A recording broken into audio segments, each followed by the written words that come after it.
Hello students, welcome to কেমিক্স দাদা।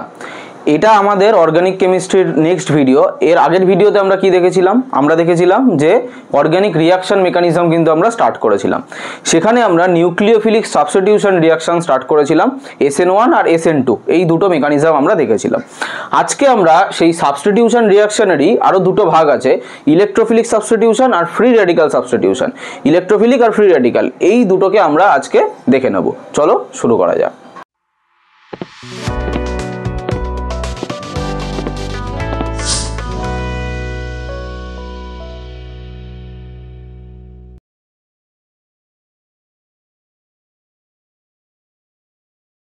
চলো আমরা আমাদের টপিকটা দেখি। ফার্স্ট টপিক হচ্ছে বা ফার্স্ট আমরা মেকানিজম কোনটা দেখব। আগের দিন SN1 SN2 দেখে নিয়েছি, বুঝে গেছি আমরা, আশা করি। যারা যারা এখনো দেখোনি তারা কিন্তু SN1 SN2 গিয়ে দেখে নাও, ঠিক আছে? তো এটা লাগবে আমি বলছি না, ওটা খুব বেশি ইম্পর্টেন্ট 11-12 সিলেবাসের পার্সপেক্টিভে, ঠিক আছে?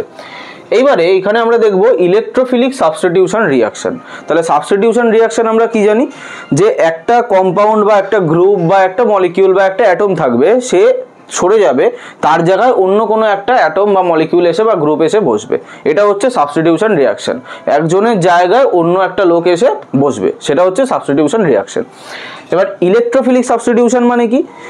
যে এসে বসবে, বাইরে থেকে যে আসছে সে ইলেকট্রোফাইল হবে, মানে বাইরে থেকে যে অ্যাটাক করছে সে হবে ইলেকট্রোফাইল। নিউক্লিওফিলিক সাবস্টিটিউশনে কি হয়েছিল? বাইরে থেকে আমরা কি দেখেছিলাম, যে এরকম ছিল আমাদের, ধরো একটা CH3Br এরকম একটা ছিল, এখানে বাইরে থেকে OH- গিয়ে অ্যাটাক করেছিল, ঠিক আছে? তাহলে এইটা কে? এটা হচ্ছে আমার নিউক্লিওফাইল, এটা আমার নিউক্লিওফাইল। তাহলে ইলেকট্রোফিলিক সাবস্টিটিউশনে কি হবে? বাইরে থেকে কোনো একটা ইলেকট্রোফাইল এসে অ্যাটাক করবে, বাইরে থেকে কোনো একটা ইলেকট্রোফাইল গিয়ে অ্যাটাক করবে, ঠিক আছে? কাকে অ্যাটাক করবে? আমার যে রিয়েজেন্টটা, এই রিয়াক্ট্যান্ট আছে বা বিক্রিয়ক আছে, তাকে অ্যাটাক করবে। তো ইলেকট্রোফাইল যেহেতু অ্যাটাক করছে, ওই জন্য এটাকে বলে ইলেকট্রোফিলিক সাবস্টিটিউশন রিয়াকশন। বোঝা গেল? চলো এবার একটা এক্সাম্পল দেখি আমরা, তারপর মেকানিজমটা দেখব। আমরা এখন বেনজিনের নাইট্রেশন দেখব। বেনজিনের নাইট্রেশন মানে বেনজিনের মধ্যে নাইট্রো গ্রুপকে অ্যাড করাকে বলে নাইট্রেশন।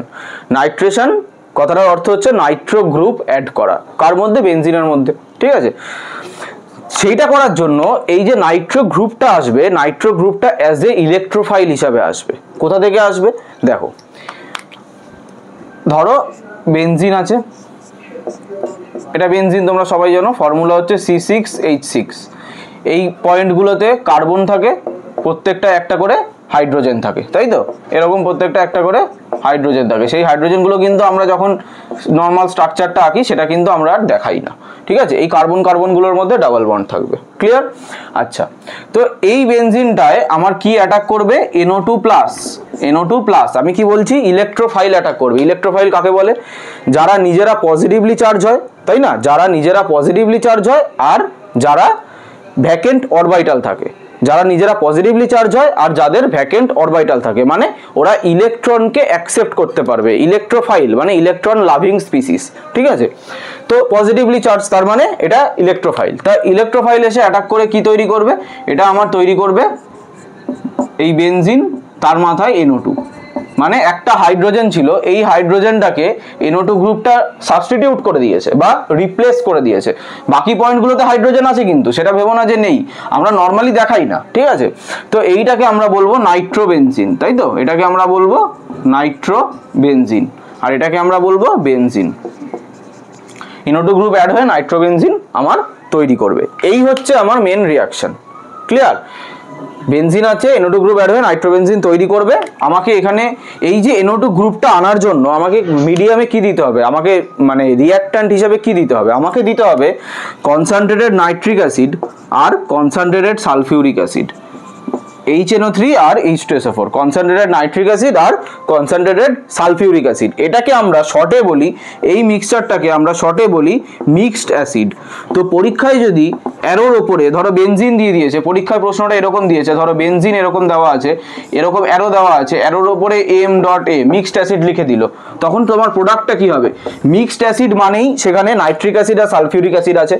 এবার এই দুটো নিজেদের মধ্যে রিঅ্যাক্ট করে কি তৈরি করে? এই দুটো নিজেদের মধ্যে দেখো রিঅ্যাক্ট করে NO2+ এই আয়নটা তৈরি করে, H3O+ এই আয়নটা তৈরি করে, আর HSO4- এই আয়নটা তৈরি করে, ঠিক আছে, NO2 plus H3O plus HSO4 minus, এই তিনটে আয়ন তৈরি করে, যেটার মধ্যে আমার এই যে NO2 প্লাসটা আছে এটা আমার ইলেকট্রোফাইল হিসাবে কাজ করে এবং গিয়ে অ্যাটাক করে। তাহলে মিক্সড অ্যাসিড যদি অ্যারোর ওপর দেওয়া থাকে সেক্ষেত্রে আমরা বেনজিনের মধ্যে NO2 প্লাস গিয়ে অ্যাটাক করাবো, অ্যাটাক করে আমরা নাইট্রোবেনজিন প্রোডাক্ট হিসেবে পাবো।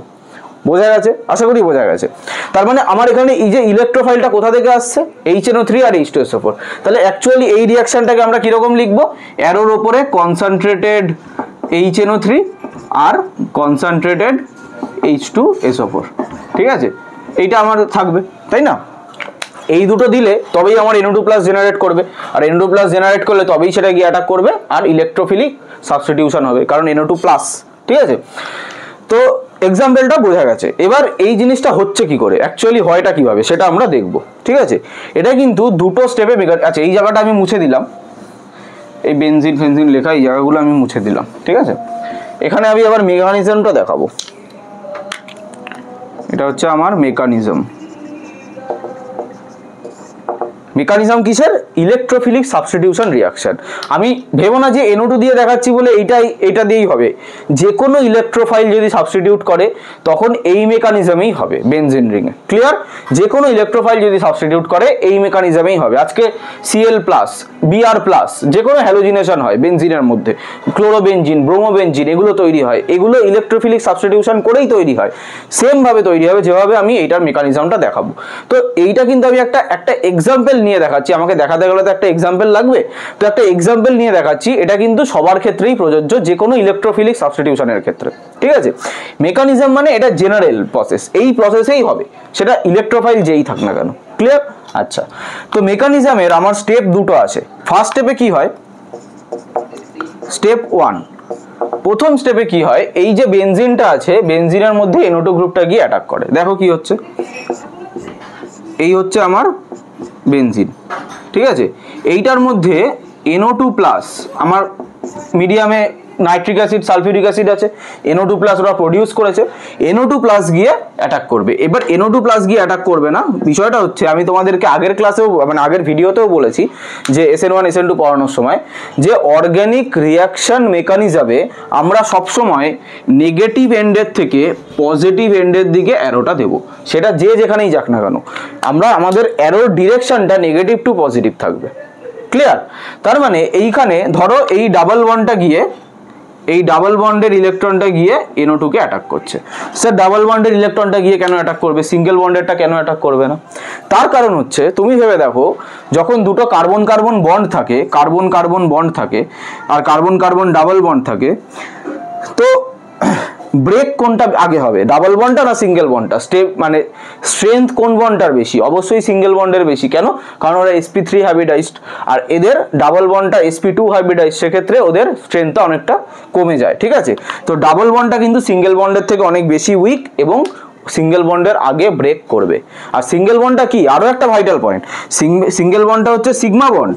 সিগমা বন্ড কি করে তৈরি হয়? সিগমা বন্ড এরকম অরবিটালের, ধরো দুটো p অরবিটাল আছে, এরকম হেড অন ওভারল্যাপে তৈরি হয়, তাই তো? হেড অন ওভারল্যাপে এই যে সিগমা বন্ড তৈরি হয়, বা দুটো s অরবিটাল আছে এভাবে সিগমা বন্ড তৈরি হয়। কিন্তু পাই বন্ড কি করে তৈরি হয়?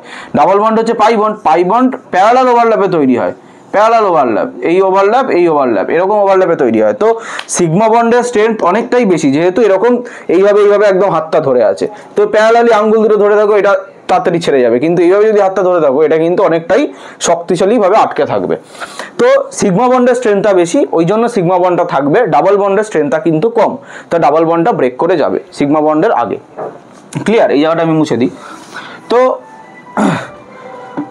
এবার ডাবল বন্ডটা যদি ব্রেক করে যায় তাহলে কি হবে, এখানে দেখো ভালো করে, এই যে বেনজিন আছে আমার, ক্লিয়ার? এখানে একটা বন্ড ছিল, আমি যা দেখছি তাই লিখবো, এখানে একটা বন্ড ছিল, এই বন্ডটা তো ব্রেক করে গেছে, ঠিক আছে। NO2 প্লাসটা এসছে, তাহলে ধরো এইখানে NO2 প্লাসটা আমার এসছে, তাহলে NO2 অ্যাড হয়েছে, প্লাস তো আর থাকবে না। আর এইখানে একটা হাইড্রোজেন তো ছিলই, সেটা তো বেরিয়ে যায়নি। আমি কি বলেছি, বেরিয়ে গেলে তবে এটা হয়, কিন্তু এখনো তো বেরিয়ে যায়নি। আর কি আছে, আর দেখো ভালো করে, এই যে কার্বনটা ছিল, আমি একটু বড় করে দেখাই, বিষয়টা বুঝতে সুবিধা হবে। আমার এই যে কার্বনটা ছিল, এই কার্বনটায় 4টে হ্যান্ড ছিল, এই কার্বনটায় 4টে হ্যান্ডই রয়েছে, দেখো 1 2 3 4, 4টে ছিল, 4টেই আছে। কিন্তু এই যে কার্বনটা ছিল, যেটা আমি বোল্ড করে গোল করলাম, সেই কার্বনটায় 4টে হ্যান্ড ছিল। কটা কি করে? এই 1টা 2টো 3টে, এখানে ডাবল বন্ড 2টো, এখানে একটা 3টে আর একটা হাইড্রোজেনের সাথে। কিন্তু এই কার্বনটায় এখন কটা বন্ড আছে? 1টা 2টো হাইড্রোজেনের সাথে 3 নম্বরটা, তাহলে 3টে বন্ড আছে। সেক্ষেত্রে একটা কম, ওই জন্য একটা প্লাস চার্জ চলে আসবে, কার্বো ক্যাটায়ন তৈরি হবে, তাই না? কার্বো ক্যাটায়ন তৈরি হবে। এইটা হচ্ছে আমার ফার্স্ট স্টেপ। এইবারে এই কার্বোক্যাটায়নটা আদৌ তৈরি হবে কি হবে না সেটা আমরা কি করে বুঝবো? আমি পড়িয়েছিলাম কার্বোক্যাটায়নে যদি কার্বোক্যাটায়নটা স্টেবিলিটি পায় তাহলে কিন্তু কার্বোক্যাটায়ন ফর্ম করে। তাহলে এই কার্বোক্যাটায়নটা স্টেবিলিটি পাচ্ছে কি পাচ্ছে না সেটা আমাদের দেখতে হবে, না হলে কিন্তু স্টেপ 1টার কোনো ভ্যালিডিটি নেই। স্টেপ 1-এ যদি একটা কার্বোক্যাটায়ন তৈরি হয়ে বসে থাকে, তার মানে আমাকে বুঝতে হবে যে কার্বোক্যাটায়নটা স্টেবল। কার্বোক্যাটায়নটা যদি আজকে স্টেবল না হয় তাহলে কিন্তু সে তৈরি হয়ে বসে থাকতে পারবে না। তার মানে এইটা স্টেবল। কিভাবে স্টেবল? সোজা হিসাব, রেজোনেন্স তোমাদেরকে পড়িয়েছি। ভেবে দেখো, এই বন্ডটা যদি এইখানে শিফট করে তাহলে কি তৈরি করবে?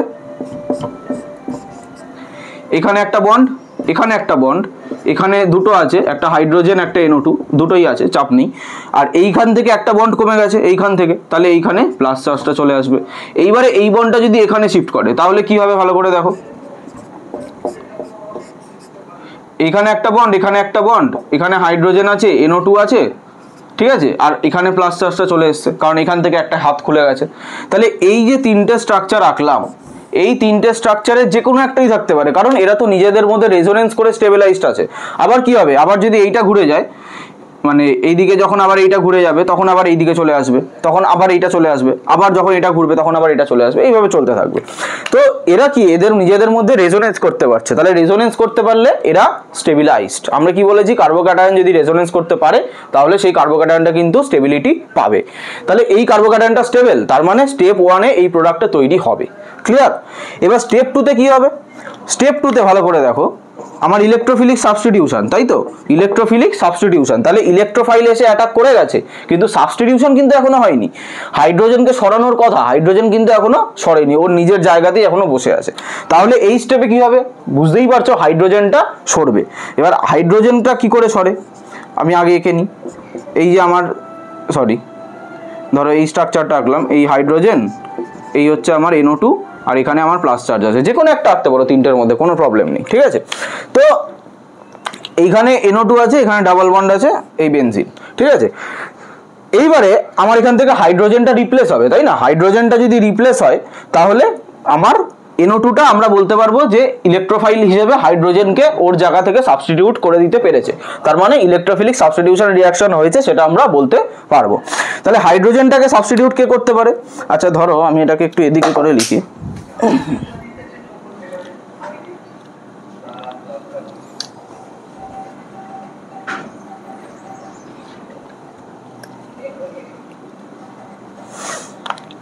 ধরো NO2টাকে আমি এই বন্ডটায় লিখছি, হাইড্রোজেনটাকে এদিকে লিখছি, হ্যাঁ, তাতে আমার অ্যাটাকটা দেখাতে সুবিধা হবে। এবারে কি আছে? এটাকে কে নেবে? হাইড্রোজেনকে কে অ্যাবজর্ব করে? ভালো করে ভেবে দেখো তো। হাইড্রোজেন শুধু নয়, আমাকে বুঝতে হবে এখান থেকে কি বেরোবে। এখান থেকে হাইড্রোজেন বেরোবে না H+ বেরোবে? এখান থেকে H+ বেরোবে। কেন? যদি H+ বেরোয় তাহলে এই যে বন্ডের দুটো ইলেকট্রন আছে, এই ইলেকট্রনটা হাইড্রোজেন এখানে ফেলে দিতে পারবে। এখানে যদি ফেলে দেয় তবে এই প্লাস চার্জটা সরে যাবে এবং ডাবল বন্ডটা আবার বেনজিন ফিরে পাবে এবং এর অ্যারোমেটিসিটিটাও ফিরে পাবে, ঠিক আছে?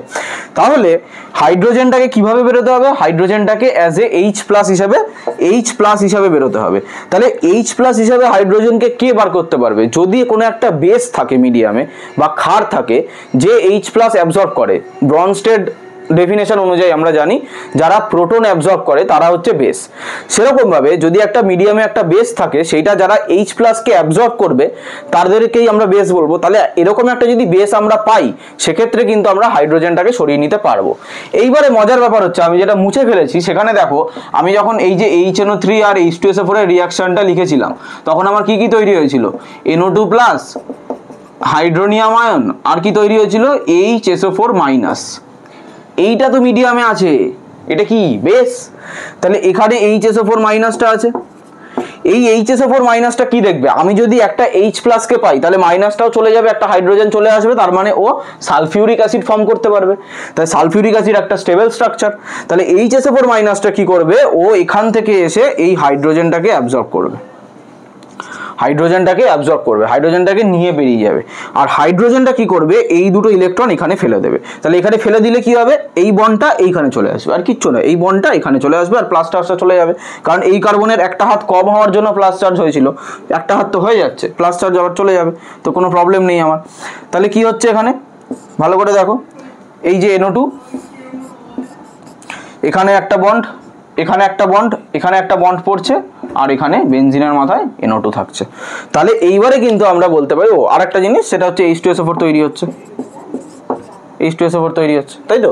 আরেকটা, তাহলে আমরা এখান থেকে বলতে পারি কি, যে NO2 group as a electrophile এসে হাইড্রোজেনকে সাবস্টিটিউট করে দিল, তার মানে এটা একটা electrophilic substitution reaction.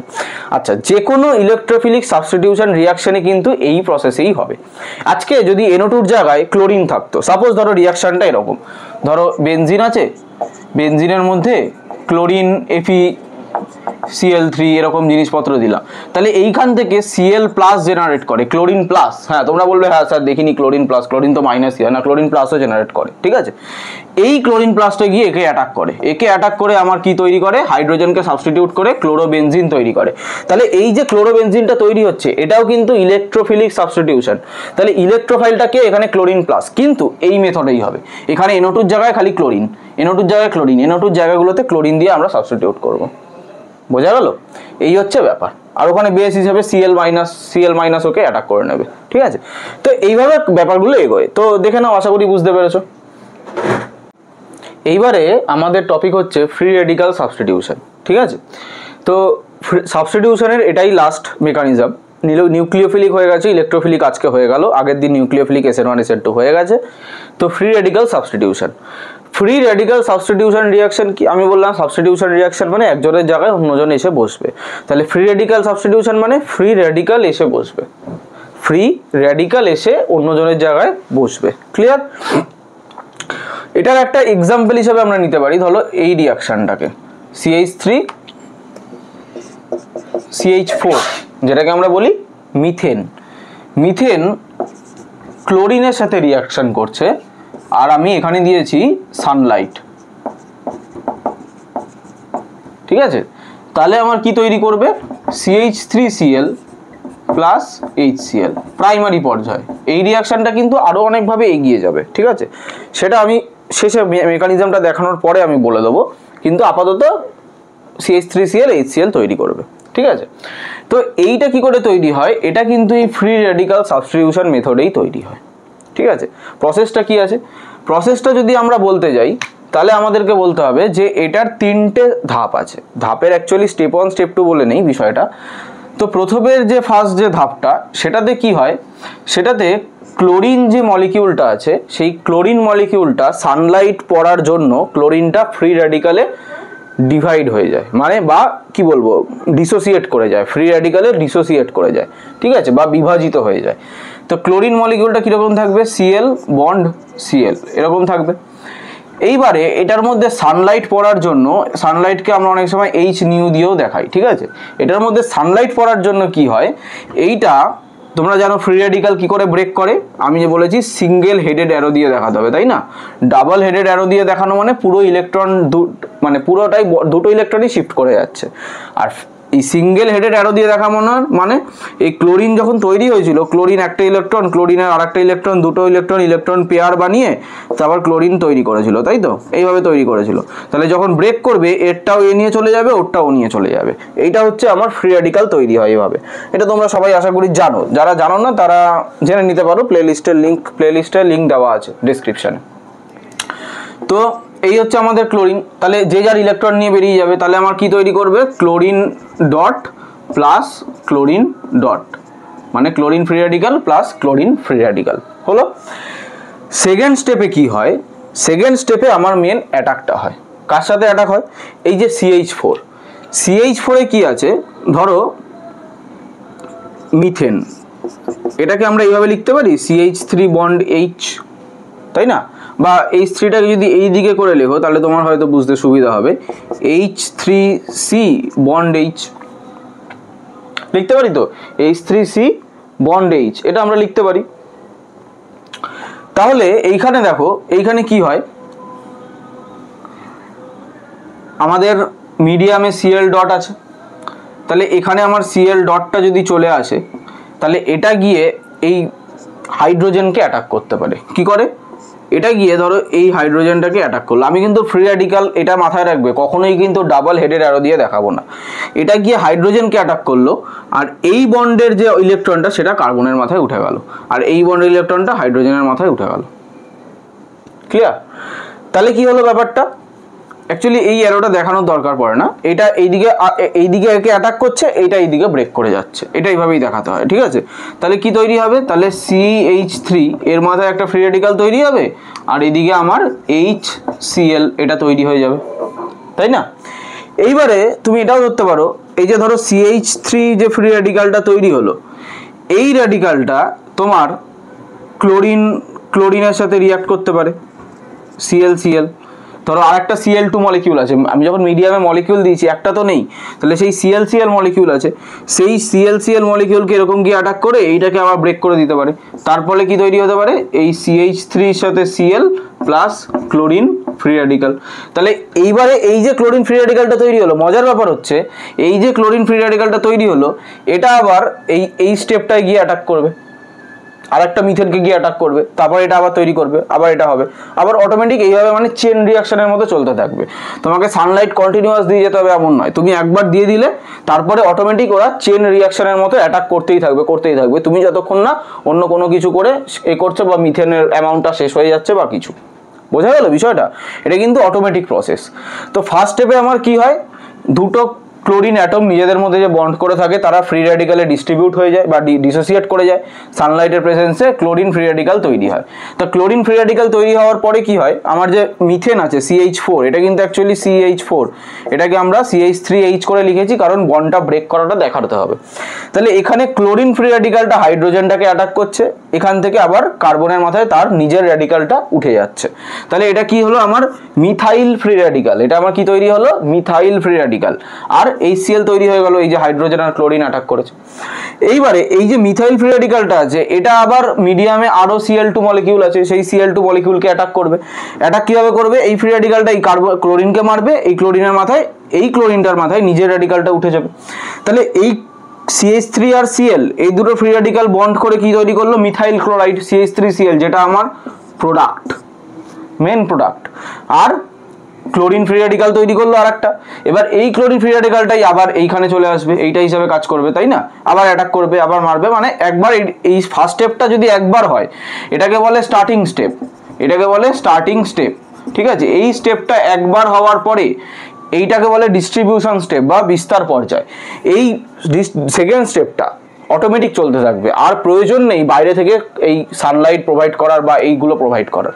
Chlorine molecule থাকলেই তুমি দেখো না, একটা মারছে, এটা তৈরি করছে, এটাই কিন্তু আবার রিটার্ন করে এইখানে গিয়ে এইটার হিসেবে কাজ করবে পরের ধাপে, পরের এই মিথেন মলিকিউলটার জন্য। আরও তো মলিকিউল আছে মিডিয়ামে, তাই না? তো এইভাবে অটোমেটিক চলতে থাকবে, আলটিমেটলি মিথাইল ক্লোরাইড আর হাইড্রোজেন ক্লোরাইড এই দুটো তৈরি হবে। ঠিক আছে? এইবারে আর একটা ধাপ আছে যেটাকে মানে শেষ ধাপ বলে, সেটাতে কি হয়, শুধুমাত্র এইগুলো যে এদেরকেই অ্যাটাক করবে এমন নয়। ফ্রি র্যাডিক্যাল হচ্ছে হাইলি রিঅ্যাক্টিভ। ঠিক আছে? এরা কিন্তু যাকে পাবে তাকেই অ্যাটাক করবে। যেমন ধরো এই যে CH3 ফ্রি র্যাডিক্যাল আর CH3 ফ্রি র্যাডিক্যাল, এই দুটো ফ্রি র্যাডিক্যাল নিজেদেরকে অ্যাটাক করে নিজেদের মধ্যে CH3 বন্ড CH3 মানে ইথেন তৈরি করবে। এটাকে আমরা ইথেন বলে জানি, দুটো কার্বন সিঙ্গেল বন্ড অ্যালকেন। আর কি হবে, এই ক্লোরিন ফ্রি র্যাডিক্যাল আবার ক্লোরিন ফ্রি র্যাডিক্যাল এদেরকেও নিজেদের মধ্যে বন্ড করে ক্লোরিন অ্যাটম তৈরি করবে বা ক্লোরিন মলিকিউল তৈরি করবে, যেটা হচ্ছে Cl বন্ড Cl বা Cl2 অর। ঠিক আছে? তো এইগুলো কিন্তু সাইড বাই সাইড তৈরি হতে থাকবে, কিন্তু আলটিমেট মানে এইটাও তোমার তৈরি হবে, এইটাও তোমার তৈরি হবে, এইটাও তৈরি হবে, এইটাও তৈরি হবে, এতগুলো প্রোডাক্ট তৈরি হবে, আরো প্রোডাক্ট তৈরি হবে। মজার ব্যাপার হচ্ছে এইটাই।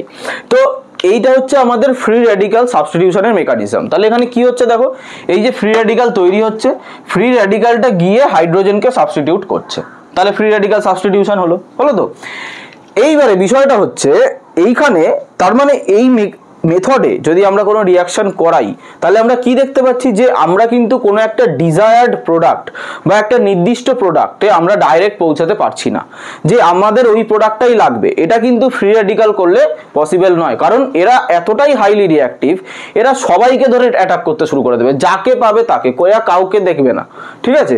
তার ফলে কি হচ্ছে, এদের মধ্যে মিক্সচার অফ মানে ডিফারেন্ট কাইন্ডস অফ প্রোডাক্টস তৈরি হয়ে যাচ্ছে বা mixture of different kinds of compounds হয়ে যাচ্ছে। তার ফলে আমরা একটা ডেফিনিট প্রোডাক্ট কিন্তু পাই না, কিন্তু এই প্রসেসে একটা মানে ডেফিনিট ওয়েতে এগোলে কিছুটা অ্যামাউন্ট অফ প্রোডাক্ট আমরা অবশ্যই পাবো, কিন্তু একটা মানে একটাই প্রোডাক্ট আমাকে পেতে হবে, এইটাই পেতে হবে 100%, সেটা কিন্তু ফ্রি রেডিকাল সাবস্টিটিউশনে কোনোদিনই পসিবল না, যেটা নিউক্লিওফিলিক বা ইলেকট্রোফিলিক সাবস্টিটিউশনে আমরা পাচ্ছিলাম।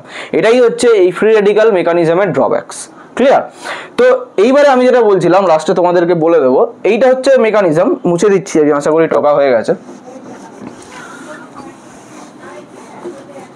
এই যে আমরা এটা করলাম, ক্লোরিন গিয়ে অ্যাটাক করছে বা এই করছে, এইটা আমরা CH3Cl স্টেপ অবধি কিন্তু এটা থেমে থাকে না।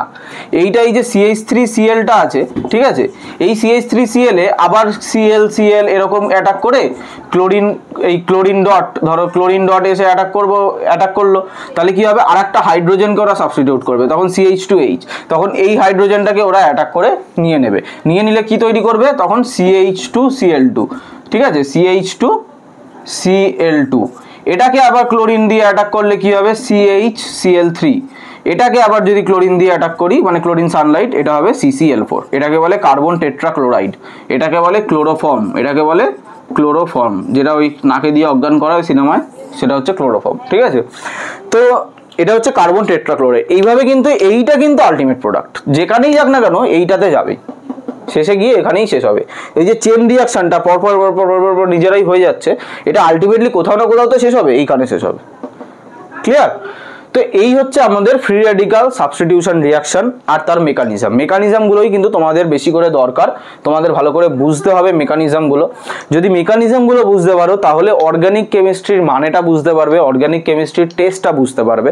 যদি মেকানিজম বুঝতে না পারো তাহলে কিন্তু শুধুমাত্র মুখস্থ করে তোমাদেরকে পরীক্ষার হলে যেতে হবে, সেটা কিন্তু আমি চাই না। মুখস্থ করে যদি পরীক্ষার হলে যেতে হয় সেক্ষেত্রে কিন্তু তোমরা যেটুকু পড়ে যাবে তার বাইরে যদি ABCD পড়ে গেছো, সেখানে যদি তোমাদেরকে লিখতে দেয় তোমরা আর লিখতে পারবে না, ঠিক আছে।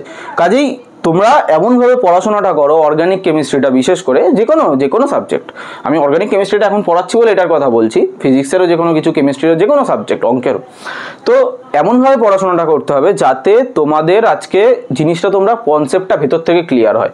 আর অর্গানিক কেমিস্ট্রি আমি জানি অবশ্যই কঠিন লাগে 11-12 স্টুডেন্টদের জন্য, এটা কঠিন লাগবেই, এটা স্বাভাবিক, কারণ নতুন একটা জিনিস, নতুন একটা বিষয়ের মধ্যে তোমাদের এন্ট্রি হচ্ছে, যেটা তোমরা আগে কোনোদিন ভেবে বা শুনে দেখোনি, ঠিক আছে। তো এইটা মেকানিজমগুলো যদি তোমরা সঠিকভাবে বুঝতে পারো, কেন হচ্ছে, কিভাবে হচ্ছে, কখন হচ্ছে, এই জিনিসগুলোকে যদি সঠিকভাবে বুঝতে পারো, মুখস্থ করার দরকার নেই, আমি বারবার বলছি, সঠিকভাবে যদি বুঝতে পারো মেকানিজমগুলোকে, তাহলে কিন্তু তোমরা অটোমেটিক অর্গানিক কেমিস্ট্রিতে যখন 12-এ উঠবে বা যারা 12-এ পড়ছো, যারা এখানে দেখতে এসছো, তারা তোমরা আসলেই বুঝতে পারছো যে এটা দেখার পর তোমাদের কতটা হেল্প হচ্ছে, ঠিক আছে। 12-এ উঠলে বিভিন্ন অর্গানিক কেমিস্ট্রির রিয়াকশনস আছে, প্রচুর রিয়াকশনস, 4খানা চ্যাপ্টারে প্রচুর রিয়াকশনস আছে।